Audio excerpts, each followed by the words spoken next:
Well, it begins. Labor Day sales are here on all half tons. I'm going to go through every half ton brand, and every single one has financing deals. And then I'm going to go through cars.com and inventory just to kind of tell you guys what I think is still going to be the best deal. Now, the Tundra behind me, still iffy on the engine on this guy. We might have an interview soon. I keep going back and forth.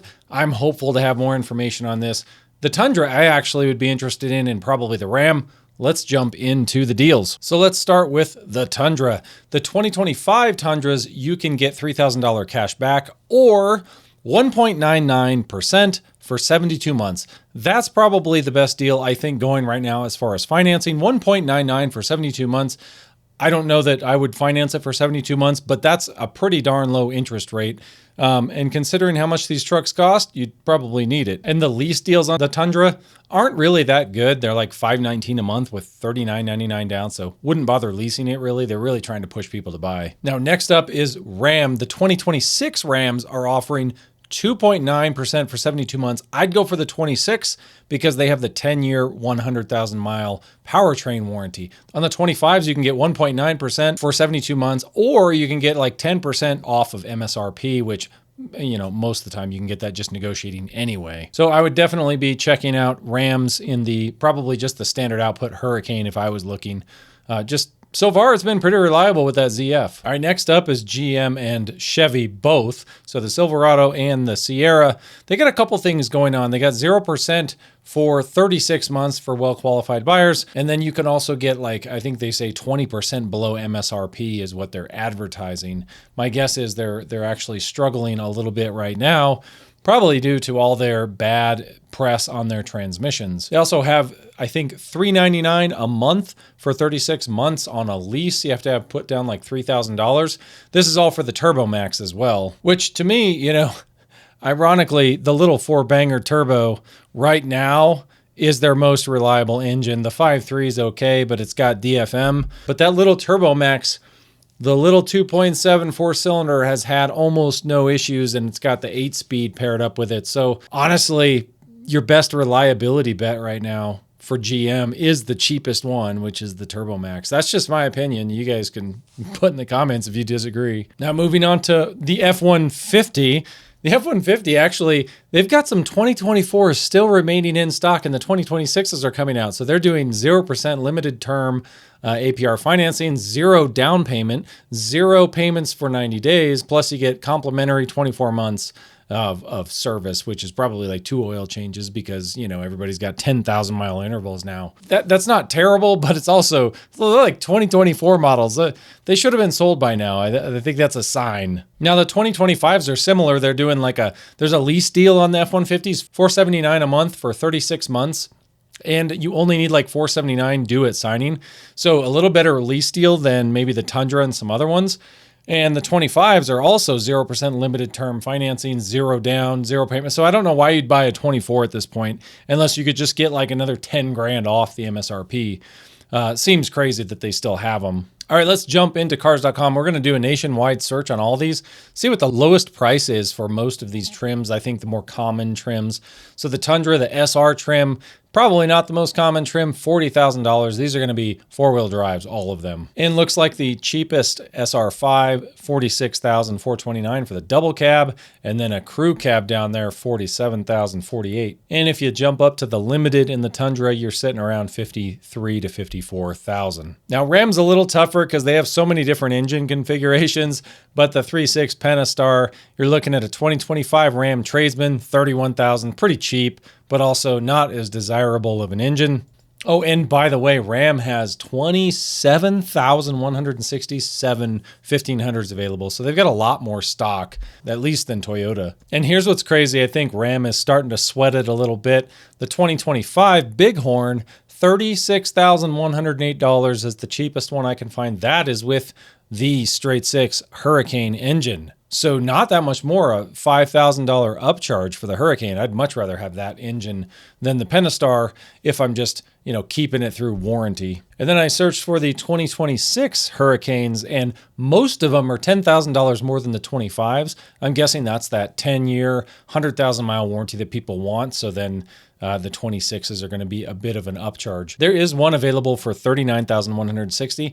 If I had to guess, I bet if I called them, it would be sold, or I wouldn't be able to get it for that price. Just a hunch. And if you jump up to the Laramie package, you're looking at $55,792 for one with the Hurricane. And if you're still shopping for the V8 Hemi, for whatever reason, the 26 Bighorn, $51,537 is the cheapest one. Most of them are $55 and up for the Hemi.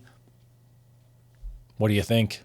Now moving over to the Silverado, the Turbo Max, they're pretty cheap, at least down in Florida. The 2025 Customs, $32,000. And here are some other dealers in Florida. It seems like Florida four-wheel drives, maybe they're just a little cheaper down there. This is not what the prices that I see in Colorado. $36,000 for a 2025 Custom. And believe it or not, the Chevy Silverado 1500, there are 32,000 for sale across the country. That's a lot. I think GM's having a little bit of trouble right now. And then the Sierra 1500, there's 22,900. So you combine the two, we're sitting at like over 50,000 GM trucks sitting on lots right now.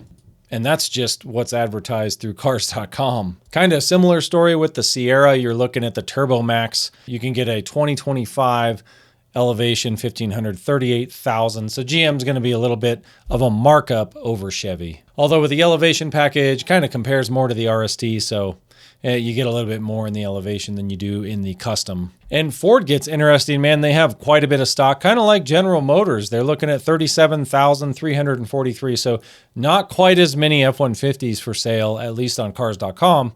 Which is kind of an aggregator site. I mean, that's a lot of these companies list on cars.com. So interesting to see Ford has less inventory out there than GM. Looks like down in Texas, you can get a 25 F-150 STX, $37,335. And these are going to be with the 2.7 V6 twin turbo. And if you jump up to the Lariat package in the F-150, looking around $50,909. So they're all real similar. I mean, they're just going to be sitting at this 50,000, high 40s, mid 50s for the kind of low to mid trim trucks, the most popular ones. Obviously the Lariats, the SR5s, all those mid trims, that's what they have the most stock of. Oh, and another quick note, most of these deals end September 2nd. So almost every deal in this video is going to be gone then. But if they don't sell a lot of their inventory, what happens in Labor Day sales is they usually extend them through the month of September.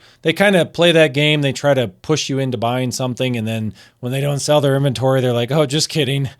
You can still get that deal throughout September. So that's my guess of what's going to happen. But we'll see. All right, now I'm going to shoot straight with everybody on all of these. The Toyota, I would hold off. I'm going to actually hopefully have an interview here soon. Gosh, it keeps going back and forth. If I could get more information on the engine, I do think that Toyota's overall can be more reliable than other brands as far as their electronics and just some other things. But this Tundra has been a big struggle for them. So we'll see how it pans out. Still kind of on the fence about recommending the Tundra right now. GM, boy, I honestly would consider the 2.7 liter Turbo Max. If you do get a GM and you're buying it and you're going to keep it past 100,000, either look at an extended warranty that's cheaper, that covers the transmission, or maybe look at just doing the valve body upgrade. And actually, the Ram trucks, I never thought I'd say this, but so far, the Hurricane engine and the ZF 8-speed has been more reliable than any of the other brands. It just has. So I would check out a Ram. I know they've got a whole new electronics platform, some quirkiness there, but hey, I'll take some electronic quirks over like full powertrain failures any day. Because so far the Rams have been maybe a little quirky in the electronics area, but they're not leaving people stranded most of the time. So I don't know, there's that. And as for Ford, well, they do have a lot of recalls. They've got lighting issues. They've got some other things going on, but I think the 2.7 liter has been probably their most reliable engine. I'm not a big fan of wet oil pump belts. I don't know what it is. It drives me nuts. The Duramax has them. The 2.7 has them. Now the 5-liter V8 has those wet oil pump belts. I get it. They're going to last 150 to 200,000 miles. I don't care. I just don't want to support that crap from manufacturers. So that's just me.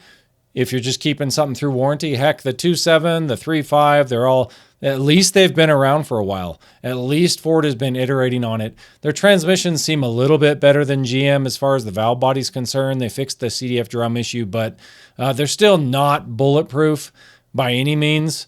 I still think Ram is maybe a better full reliability option, but I'd say Ford and Ram right now are probably a little higher up on the reliability ladder for brand new trucks, if you're just talking about short-term reliability so far in all these trucks, at least from what I see in the forums and the Facebook groups and everything else. Hope this helps you out. Let me know what you think in the comments. As always, thanks for watching. Till next time.